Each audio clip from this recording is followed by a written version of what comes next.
Bonjour à toutes et à tous. Nous avons le plaisir d'accueillir Son Excellence, M. Bassirou Diomaye Faye, président de la République du Sénégal depuis le 2 avril 2004, c'est-à-dire environ un peu plus d'un an.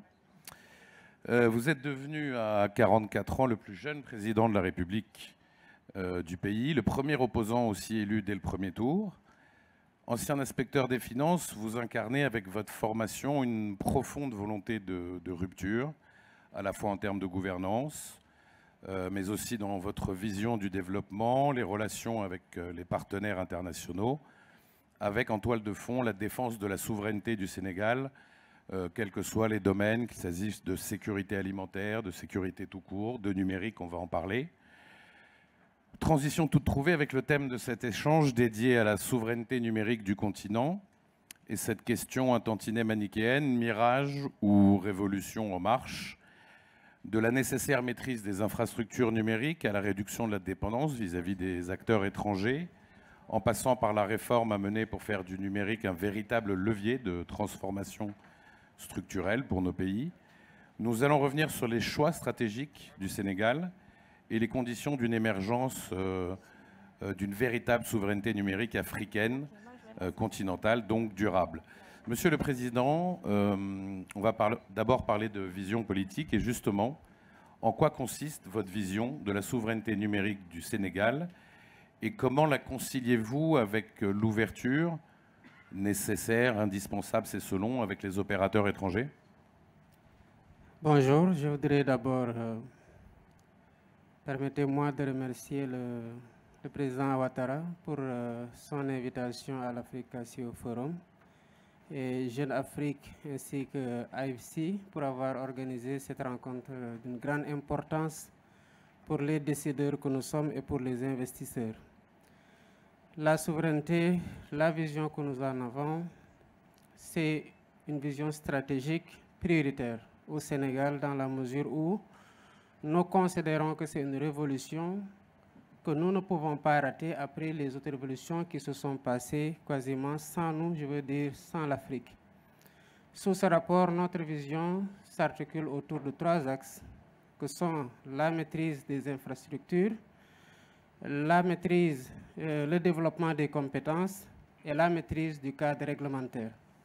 Bien entendu, cela ne veut pas dire enfermement ni autarcie, bien au contraire, nous la concevons comme une opportunité de s'ouvrir aux partenaires internationaux et en même temps de pouvoir bâtir une stratégie de collaboration qui rééquilibre les rapports au profit de l'Afrique, de nos pays, et qui nous garantisse une protection de nos données, une maîtrise de nos infrastructures à travers la construction d'infrastructures sur lesquelles nous avons le contrôle total. Nous savons que sous ce rapport, la donnée devient de plus en plus un élément extrêmement important de prise de décision pour les décideurs, mais aussi de souveraineté pour les États.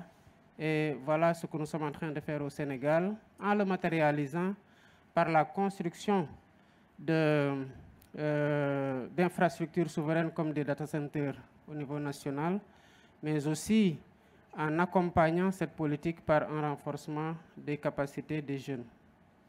Alors justement, la question des infrastructures est primordiale. Vous venez de parler des data centers qui sont indispensables car ils conditionnent la capacité d'un pays à maîtriser, stocker, sécuriser et traiter ses propres données.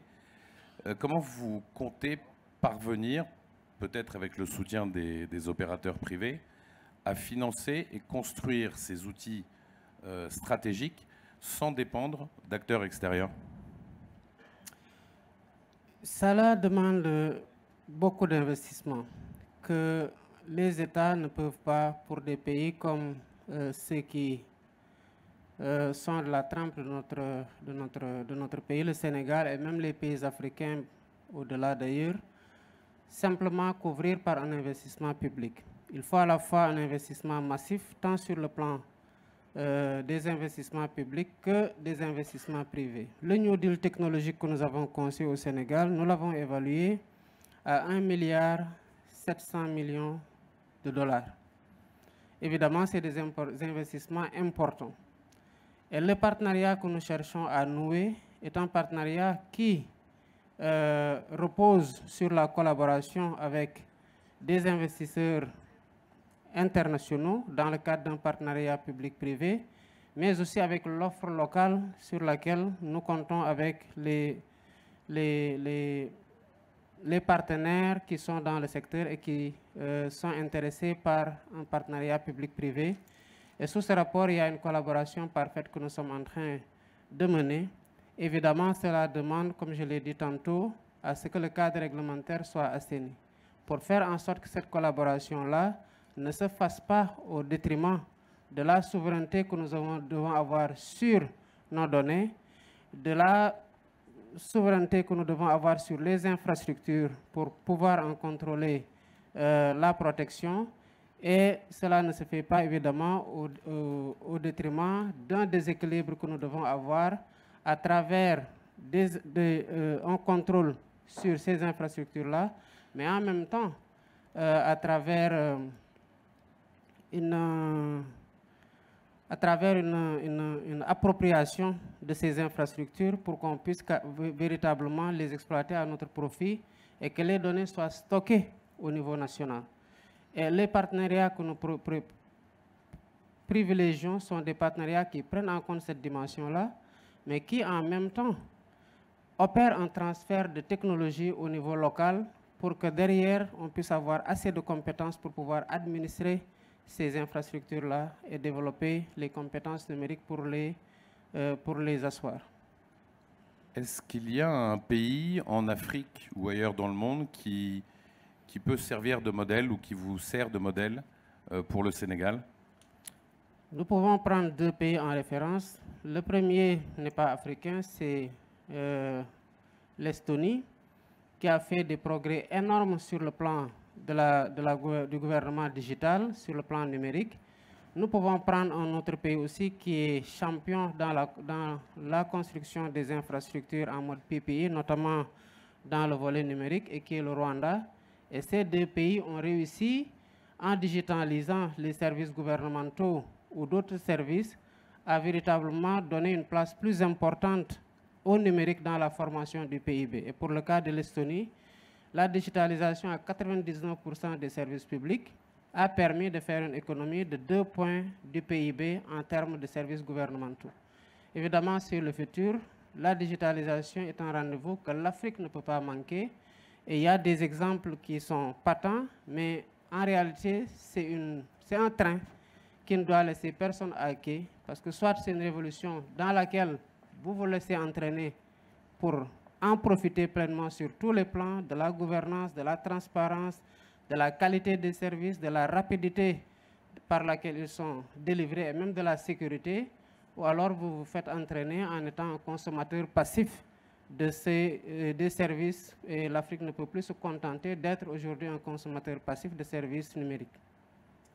Aujourd'hui, deux grands pays dominent le secteur technologique mondial, la Chine et les États-Unis, notamment au travers d'entreprises multinationales géantes au pouvoir inédit et protéiforme. Face à ces géants technologiques, comment démontrer que la souveraineté numérique africaine n'est pas un simple slogan? Il ne peut être un simple slogan. À la vérité, ça doit être une approche, une priorité, une orientation stratégique majeure pour l'ensemble des pays. Évidemment, il y a vous l'avez cité, ces deux pays qui dominent le secteur du numérique, mais en même temps, ces pays-là ne sont pas renfermés sur eux pour justement ne concevoir des outils numériques ou des services numériques que pour leur population ou pour le monde à destination de consommation uniquement. C'est aussi des pays, à travers leurs géants, qui sont capables de collaborer. Par exemple, dans la construction des data centers partout en Afrique aujourd'hui, c'est des data centers qui sont faits par ces géants-là dont vous parlez, notamment pour ce qui est du cas de la Chine, Huawei ou d'autres pays. Mais derrière, les pays s'assurent que le contrôle des data centers leur revienne, que la sécurité des données soit assurée par eux-mêmes et qu'il y ait une formation qui soit faite pour les talents au niveau local pour pouvoir administrer l'infrastructure. Et sur la base de cette infrastructure-là, les citoyens de ces pays-là développent des services qui sont adaptés à la demande au niveau national et à la consommation au niveau national pour pouvoir maintenant héberger ces données au niveau national. Donc la collaboration, elle s'entend, mais c'est une collaboration stratégique qui rééquilibre les rapports entre les pays, opère un transfert de savoir-faire et permet de localiser les données qui sont aujourd'hui l'enjeu fondamental pour ce qui est du secteur du numérique. Et ensuite maintenant, de s'assurer qu'il y ait une sécurité de ces données-là au niveau national pour qu'ils ne puissent pas faire l'objet d'appropriation à l'insu des pays qui les développent. Alors on parle du niveau national, on a évoqué, et c'est un peu le but du CEO Forum, notamment pendant le panel présidentiel, la nécessité d'intégration, la nécessité de parler d'une même voix au sein du continent. Cette quête de souveraineté numérique, selon vous, pour qu'elle concerne toute l'Afrique, ça doit passer par quel canal? C'est l'Union africaine? C'est la ZLECAf? Ou alors est-ce que ça doit aussi se situer au niveau des organisations régionales, en l'occurrence celle qui vous concerne, la CEDEAO? Partout. Je pense qu'il faut explorer toutes les stratifications organisationnelles au niveau de la ZLECAf, au niveau de la CEDEAO, au niveau d'autres entités régionales ou sous-régionales. L'Agence africaine de cybersécurité est déjà, le réseau africain de cybersécurité est déjà un bon cadre de collaboration, en ce sens qu'une chose est d'avoir des infrastructures, une chose est de stocker les données, une autre est de pouvoir développer la sécurité nécessaire pour pouvoir les protéger et en garder l'appropriation complète. Sous ce rapport, tous les cadres doivent être des cadres de collaboration pour qu'il puisse y avoir une réponse concertée et que, surtout sur le plan réglementaire, qu'on puisse standardiser la réglementation pour nous assurer que l'intégration sous-régionale ne soit pas, à travers un pays, une porte de fragilité ou de vulnérabilité pour les autres pays qui interagissent dans le cadre d'union monétaire, d'union économique ou d'union douanière. Donc c'est à l'échelle de tous les cadres d'intégration régionale, sous-régionale ou communautaire qu'il faut organiser la réponse et qu'il faut organiser la législation pour, comme nous l'avons fait dans d'autres secteurs, l'harmoniser ou l'uniformiser pour être sûr que nous évoluons au même rythme sur le plan réglementaire et qu'il n'y ait pas de concurrence qui ouvre la porte à des vulnérabilités qui, passant par un pays, peuvent affecter d'autres pays. Vous sentez depuis votre prise de fonction, dans vos échanges, dans vos voyages, dans vos interlocutions avec vos homologues, vous sentez que cette prise de conscience est partagée par vos pairs? Oui, en effet. Vous savez, aujourd'hui, le numérique transforme la vie de tous les citoyens et donc de tous les États et s'impose aujourd'hui comme une opportunité, mais en même temps une contrainte pour les gouvernants qui sont obligés de la prendre en compte. Dans beaucoup de pays, ou dans l'essentiel des pays, si on peut dire, aujourd'hui, l'ambition de digitalisation des services publics est un enjeu majeur. D'abord pour des raisons d'efficacité du service public, mais aussi pour ce qui est du nœud ou du nerf de la guerre, pour les raisons d'efficacité de collecte des ressources intérieures qui permettront de financer le développement. Donc, il n'y a pas de génération qui soit en déphasage par rapport à ça. Tous les pays s'y mettent. Et les pays qui se tardent à se mettre à l'ère de cette transformation numérique-là, évidemment, seront délaissés pour compte et auront du mal à rattraper le retard qu'ils sont en train d'accuser. Alors on parle de retard, je voudrais qu'on aborde un peu la question aussi de l'innovation et des startups africaines. L'Afrique subsaharienne francophone, dont le Sénégal, connaît un nombre assez faible de startups locales qui parviennent à attirer des financements de la part des capitaux investisseurs, contrairement à des pays comme le Nigeria, comme l'Afrique du Sud, l'Égypte ou le Kenya. Une des raisons fondamentales de ce retard, c'est que l'écosystème numérique local, donc encore une fois au Sénégal, mais pas seulement, en règle générale en Afrique francophone, et la chaîne de valeur nécessaire, ils sont très peu développés, qu'il s'agisse des fonds dédiés, des programmes spécifiques d'accompagnement, des entrepreneurs notamment, des infrastructures aussi, on en a parlé, ou d'engagement des grandes entreprises publiques ou privées localement. Construire cette chaîne de valeur, fait-il partie de vos projets? Et si oui, comment vous comptez y parvenir? Parce qu'encore une fois, ce n'est pas qu'une question du rôle de l'État, mais c'est une chaîne beaucoup plus globale. Je suis tout à fait d'accord. C'est la raison pour laquelle, au niveau du Sénégal, il y a des problèmes que nous cherchons d'abord à régler. Nous sommes en train d'étendre la fibre optique. Même si nous avons un réseau extrêmement important, il y a des zones qui ne sont pas encore couvertes. Et à l'horizon 2030, nous voulons atteindre la couverture intégrale de tout le pays en 5G au moins. Ça, c'est pour permettre que les Sénégalais, où qu'ils soient, déjà puissent disposer de services numériques sans contrainte de connexion. Et c'est cela qui va permettre aux entreprises numériques, notamment les startups, de pouvoir donner une offre de services beaucoup plus large à l'ensemble des citoyens, où qu'ils soient à l'intérieur du pays. Nous avons au Sénégal conçu ce que nous avons appelé le Startup Act et le label Startup. C'est pour accompagner justement l'écosystème numérique dans la création de chaînes de valeur qui permettent d'intégrer les services numériques à la demande d'offres de services qui peuvent être aujourd'hui formulées par le public ou par le privé. Heureusement que dans cette ambition, nous sommes accompagnés par l'écosystème numérique, notamment les sociétés de télécommunications. Vous avez aujourd'hui, pour ne pas la citer, une entreprise comme Orange au Sénégal qui a le Orange Digital Factory, où il s'agit d'accompagner les jeunes, de les former, et derrière, il y a un accompagnement par un financement que nous sommes en train d'octroyer aux jeunes, et pour pouvoir les accompagner dans le développement et en faire en sorte que tous les talents, quelle que soit la manière dont ils éclosent ou ils le font, qu'ils puissent bénéficier de l'accompagnement de l'État à travers une infrastructure existante et un accompagnement soutenu dans le financement et dans l'encadrement. À défaut, il sera difficile de réussir le pari.